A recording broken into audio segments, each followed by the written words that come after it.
एक पेशेंट गंगा नहाने गया और वहाँ पे उसको चोट लग गई।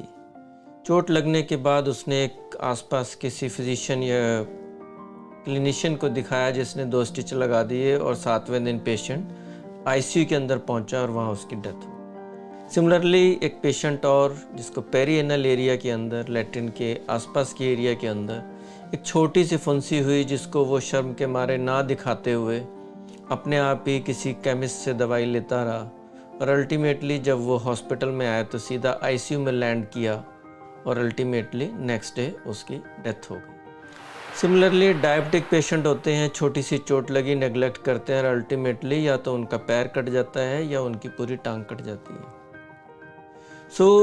इन तीनों केस जो मैंने आपको बताए, छोटी सी प्रिकॉशन लेने से दोनों पेशेंट की जान बच सकती थी और तीसरे पेशेंट का पैर पूरा बच सकता था। ये प्रिकॉशन आप कब ले सकते हैं? जब आपको अपने शरीर के बारे में, उसकी बनावट के बारे में थोड़ी बहुत जानकारी हो और सिंपल स्टेप्स आपने लेने। आपने कोई मेजर स्टेप्स नहीं लेने, कोई मेजर खर्चा नहीं करना, कहीं हॉस्पिटल जाने की ज़रूरत नहीं है। सिंपल स्टेप्स आप लेंगे जो अगर आपको पता होगा कि आपने क्या स्टेप लेने हैं। अभी मैंने एक अपनी सीरीज़ शुरू करी है, know your body and remain healthy. इस सीरीज़ के अंदर मैं आपको कुछ एग्जाम्पल के साथ अपनी बॉडी, हमारी बॉडी किस तरह से उसकी बनावट है और कैसे वो काम करती है। तो जब आप थोड़ा बहुत आपको एक बेसिक नॉलेज होगी तो ये जानते हुए आप एक छोटे छोटे स्टेप्स लेने के लिए